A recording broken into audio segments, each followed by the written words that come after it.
কৌরবদের 50তম ভ্রাতা চন্দ্রবর্মা বাল্যকাল থেকে শ্মশানে মশানে ভ্রমণ করতে ভালোবাসতেন। একদা শ্মশানে ভ্রমণ করতে করতে তিনি এক সাধুকে দর্শন করলেন। সাধু ধ্যানমগ্ন, মস্তক ভর্তি জটা, অন্ধকার রাত্রি, চন্দ্রবর্মার হাতে সামান্য একটা আলো। সেখানে গিয়ে সেই সাধুকে দর্শন করে করজোড়ে প্রণাম জানিয়ে দণ্ডায়মান রইলেন বহুক্ষণ। তথাপি সেই সাধু কিছু বললেন না। তখন চন্দ্রবর্মা আলোর জ্যোতি নিক্ষেপ করলেন তাঁর মুখমণ্ডলে। তৎক্ষণাৎ সাধু সক্রোধে জিজ্ঞাসা করলেন, কস্তম, এতখানি সাহস তোমার? আমার মুখে আলো নিক্ষেপ করছো? শরীরটা ঝমঝম করে উঠল চন্দ্রবর্মার। বললেন, আমি হস্তিনাপুরের রাজকুমার, নাম চন্দ্রবর্মা। সাধু তখন বিস্মিত হয়ে বললেন, রাজকুমার হয়ে এই মহাশ্মশানে উপস্থিত হয়েছ কেন? জানো, এই স্থান বড় ভয়ঙ্কর, এখানে জীবনহানির সংশয় আছে। চন্দ্রবর্মা তখন বললেন, কিন্তু আমি যে স্বপ্নাদিষ্ট হয়ে এখানে উপস্থিত হয়েছি সাধুবর, গত রাত্রি কে যেন স্বপ্ন ঘরে আমাকে বললেন আপনার কথা, তাই আমি এখানে চলে এসেছি। কিছুক্ষণ চিন্তা করার পর সাধু বললেন, তাহলে চলো আমার কুটিরে।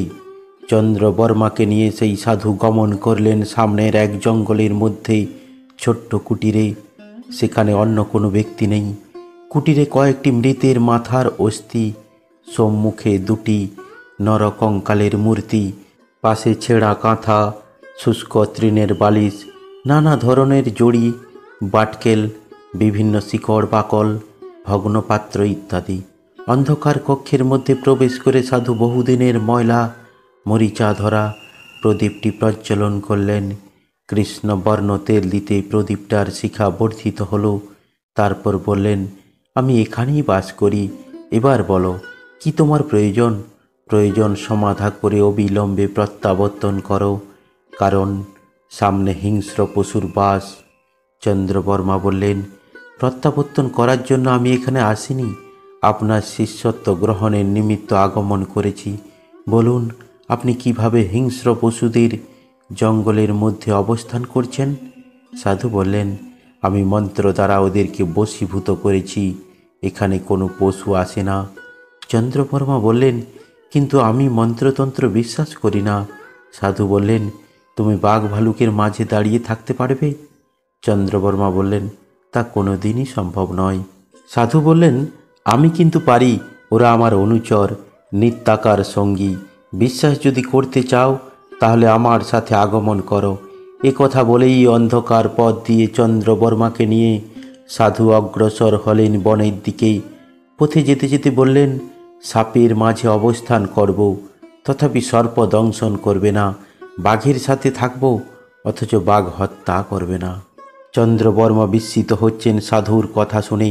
কোমরের তরোয়ালখানার দিকে মনোসংযোগ করে চড়াই উতরাই বনপথ দিয়ে চলেছেন তিনি।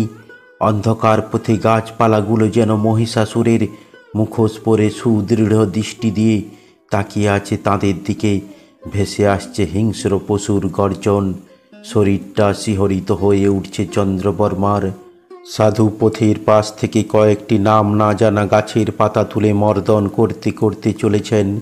মুখে কী সব মন্ত্র উচ্চারণ করছেন। চন্দ্রবর্মার হাতে সামান্য সেই আলোর বাতিটি ছিল, তাতে কেবলমাত্র একটি মুখ দেখা যেতে পারে। পথ ঘাট বন বাদার সম্পূর্ণ দেখা যায় না। কিছুক্ষণ পরে সাধু চন্দ্রবর্মাকে বললেন, এবার সামনে আলো ফেলে লক্ষ্য করো, আমরা সাপের রাজ্যে উপস্থিত হয়েছি। আলো নিক্ষেপ করে চন্দ্রবর্মা দেখলেন এক ভয়ঙ্কর দৃশ্য। অসংখ্য সর্পকুণ্ডলী পাকিয়ে তাদেরকে লক্ষ্য করছে। সহসা ভয়ে কম্পিত হয়ে উঠলেন তিনি। সাধু বললেন, তিষ্ঠ তিষ্ঠ মা ভয়ী, আমি থাকতে ওরা দংশন করতে সাহস পাবে না। চন্দ্রবর্মা দেখলেন ময়াল, চিতি, কালকেউটে, বঙ্গরাজ, শিশুতক্ষক, কালচিতি, ভীমচিতি, গিরিতক্ষক ইত্যাদি হরেক রকমের নাম না জানা নাগ নাগিনী। কেউ কুণ্ডলী পাকিয়ে, কেউ বৃক্ষে আবেষ্টন করে, কেউ মুখ বিস্তার করে, আবার কেউ উত্তানভাবে অবস্থিত। অরণ্যের ফাঁকে ফাঁকে, পত্রের আনাচে কানাচে সেই সব কি ভয়ঙ্কর সাপের বসতি। সাপগুলির মধ্যে কেউ গর্জন করছে, আবার কেউ ফনা বিস্তারপূর্বক ধেয়ে আসছে। সাধু পুনরায় তিষ্ঠ তিষ্ঠ বলে সজোরে মন্ত্রোচ্চারণ করতে লাগলেন। হাতে অজানা বৃক্ষের শাখার পত্র। সর্পরাজ্য অতিক্রম করতে না করতে ওদের চক্ষুর সম্মুখ ভাগ দিয়ে ধাবিত হলো একটা ভয়ঙ্কর ব্যাঘ্র, হলদে গাত্রে কৃষ্ণ বর্ণ ডোরা। সাধু বললেন হরিয়ং হরিয়ং। এরপর পৌঁছলেন ওরা ভাল্লুক, সিংহ আর হায়নার রাজ্যে।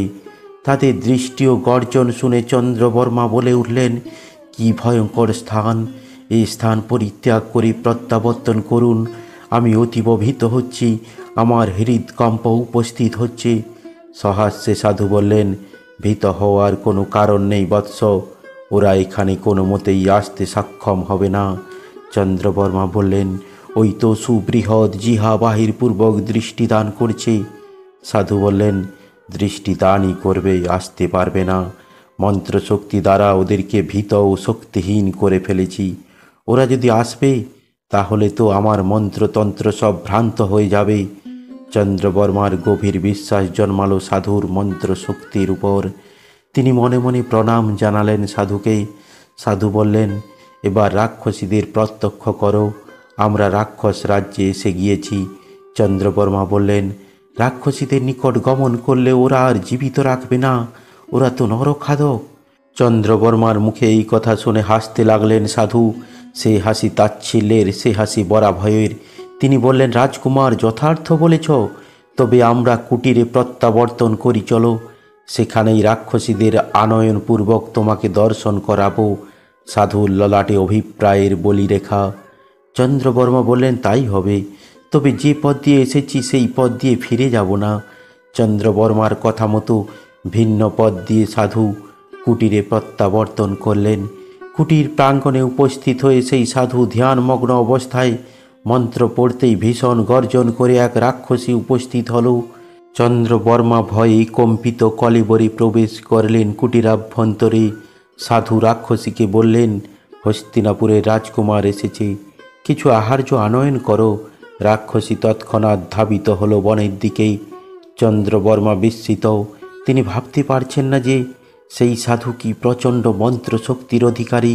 অল্পক্ষণের মধ্যে রাক্ষসী বহুবিধ রাজসিক আহার্য আনয়নপূর্বক সাধুর সম্মুখে নিক্ষেপ করে বিদায় গ্রহণ করল। চন্দ্রবর্মা তখন ভাবের পুলকে গদগদ চিত্তে সাধুকে প্রণামপূর্বক বললেন, আপনার মন্ত্রশক্তিকে আমি বিশ্বাস করেছিলাম না, এখন সম্পূর্ণরূপে স্বীকার করলাম। আপনি ওই মন্ত্রদানে আমাকে শিষ্যরূপে গ্রহণ করুন। সাধু বিস্ময়ের সঙ্গে বললেন, অসম্ভব। যোগী পুরুষ ছাড়া এ মন্ত্র কেউ শিখতে সক্ষম নয়। তুমি রাজার পুত্র, ঐশ্বর্যের মধ্যে লালিত পালিত। আমার মতো কষ্ট সহ্য করে যোগ সাধনা করা তোমার পক্ষে অসম্ভব। তাছাড়া তুমি যুবক, কামনা বাসনা রয়েছে মনের মধ্যে। চন্দ্রবর্মা নতজানু হয়ে সাধুর পাদস্পর্শ করে বললেন, কোনো কিছুই অসম্ভব নয় গুরুদেব। আমি মন্ত্র শিক্ষার নিমিত্তই স্বপ্নাদিষ্ট হয়ে আপনার শ্রীচরণে আশ্রয় গ্রহণ করেছি। নাছোড়বান্দা চন্দ্রবর্মা পরম শক্তিশালী সাধুর কাছেই অবস্থান করলেন। অনশনে অনাহারে ক্ষীণ করতে লাগলেন স্বীয় শরীরকে। সাধু বিরক্ত বোধ করলেন এবং বললেন, তুমি অবিলম্বে গৃহে প্রত্যাবর্তন করো চন্দ্রবর্মা। রাজপুত্রদের দ্বারা এ মন্ত্র কোনোদিন আয়ত্ত করা সম্ভব নয়। তথাপি চন্দ্রবর্মা পদ সংবাহন করতে থাকেন সাধুর। দীর্ঘ 1 বর্ষ পরে বাধ্য হয়েই মন্ত্র শেখাতে সম্মত হলেন সাধু। 3 দিনের মধ্যেই অনেক মন্ত্র আয়ত্ত করলেন তিনি। গাছগাছড়াই যে বশীকরণ করার আসল ঔষধ তা সম্পূর্ণ জ্ঞাত হলেন। এরপর চন্দ্রবর্মা স্বয়ং মন্ত্রপাঠ করে এক রাক্ষসীকে করলেন আনয়ন। সাধু বললেন, যেদিন তোমার মধ্যে নারী চিন্তা আসবে সেদিন তুমি ওই মন্ত্র ভুলে যাবে। সে ভুল কোনো দিন হবে না গুরুদেব। বহু কষ্টের অর্জিত এ মন্ত্র আমি কোনো দিন নষ্ট হতে দেব না। এই কথা বলে গুরুর আশীর্বাদ মস্তকে নিয়ে চন্দ্রবর্মা পদার্পণ করলেন হস্তিনার পথে। সেদিনের চন্দ্রবর্মা আর আজকের চন্দ্রবর্মা সম্পূর্ণ পৃথক। সেদিন তিনি ছিলেন চঞ্চল, আর আজ সম্পূর্ণ গম্ভীর। আজ চক্ষুতে তাঁর আগুনের স্ফুলিঙ্গ। রাজপুরীর কারো সাথে কথাবার্তা বলছেন না। একদা গভীর রাত্রে দুর্যোধনের নিকটে গিয়ে সমস্ত কাহিনী শোনালেন। বিশ্বাস করলেন না কেউ তাঁর মন্ত্রশক্তির কথা। তথাপি তিনি দুর্যোধনকে সাথে নিয়ে একদা হস্তিনাপুরের মহাশ্মশানে গমনপূর্বক মন্ত্র পড়ে জম্ভলা রাক্ষসীকে জানালেন আহ্বান। রাক্ষসী তৎক্ষণাৎ উপস্থিত হয়ে করজোড়ে মালিকের আদেশের অপেক্ষায় রইল দণ্ডায়মান। ভীত ও সন্ত্রস্ত হলেন দুর্যোধন। তাঁর হৃদয় কুঞ্চিত হল। চন্দ্রবর্মা রাক্ষসীকে আদেশ করলেন, তুমি এই মুহূর্তে বনবাসরত অর্জুনকে আক্রমণপূর্বক আমাদেরকে শত্রুমুক্ত করো। চন্দ্রবর্মার কথা শ্রবণ মাত্র জম্ভলা রাক্ষসী বনপথে ভ্রমণরত অর্জুনকে করল আক্রমণ। কিন্তু হায় জম্ভলা, অর্জুনের এক স্বরেই সে প্রাণ ত্যাগ করে রাক্ষস জন্ম করল সার্থক। জম্ভলা অর্জুনকে হত্যা করতে গিয়ে স্বয়ং হল নিহত। এরপর চন্দ্রবর্মা চঞ্চলাসুরকে আহ্বানপূর্বক প্রেরণ করলেন পাণ্ডব নিধনে। গভীর রাত্রে পঞ্চপাণ্ডবের গৃহে প্রবেশ করল চঞ্চলাসুর। ভীমসেন এটা জানতে পেরে গদা হস্তে আক্রমণ করলেন তাকে। অগত্যা অসুর ভগ্নকোটি হয়ে পলায়ন করতে বাধ্য হল। পিতার অসহায় অবস্থা দেখে দাড়িম্বাসুর পথের মধ্যে আক্রমণ করল ভীমসেনকে। প্রচণ্ড যুদ্ধ লাগলো উভয় পক্ষের। 3 দিন সংগ্রাম চলল তাদের। দুর্যোধন, দুঃশাসন প্রভৃতি ভ্রাতৃবর্গ ভীত হয়ে উঠলেন। চন্দ্রবর্মা যদি তাঁদেরকেও হত্যা করে রাজ সিংহাসনে অধিষ্ঠান করেন, তাহলে তো মহাবিনষ্টির সৃষ্টি হবে। তিনি যুক্তি পরামর্শ করতে লাগলেন শকুনির সাথে। বিকর্ণ, চিত্রাক্ষ সবাই ভীত সন্ত্রস্ত। পাণ্ডবগণ তদ্রূপ।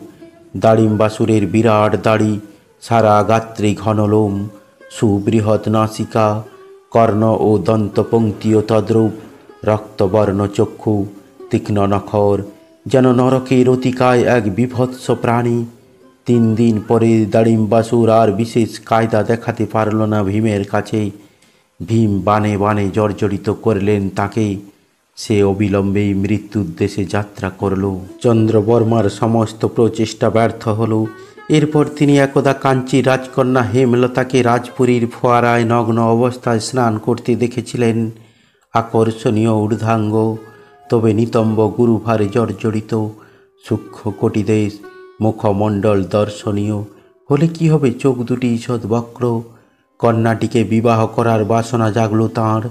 মন্ত্রশক্তি প্রয়োগ করার জন্য ব্যগ্র হয়ে উঠলেন, কিন্তু কোনো মন্ত্রই আর স্মরণ করতে পারছেন না তিনি। তখন ধৃতরাষ্ট্র দূত প্রেরণ করলেন কাঞ্চিতে। কাঞ্চিরাজ কন্যাদানে সম্মত হলেন। অন্যান্য পুত্রগণের মতো মহা আড়ম্বরে বিবাহ হয়ে গেল চন্দ্রবর্মার। এরপর চন্দ্রবর্মা সেনাদলের পরিচালনার দায়িত্ব গ্রহণ করলেন। তাঁর অধীনে ছিল 3 সহস্র পদাতিক সৈন্য। তিনি বলতেন, সৈন্যগণ, পাণ্ডবদের হত্যা করে কুরু বংশের সম্মানটুকু তোমাদের অক্ষুণ্ণ রাখতে হবে। আসন্ন কুরুক্ষেত্রের যুদ্ধে জয়লাভ হলে আমরা তোমাদের প্রত্যেককে 10টি করে উত্তম পদ্মিনী জাতীয় রমণী প্রদান করব। এই সৈন্যদলের উপর বিরাট আস্থা ছিল দুর্যোধনের। কুরুক্ষেত্রের 5ম দিনের যুদ্ধে চন্দ্রবর্মা একেবারে নাস্তানাবুদ হয়ে পড়লেন। তিনি দূত মারফত সংবাদ পাঠালেন পিতাকে, আর পারছি না পিতা, বাহু দুটো অবশ হয়ে আসছে।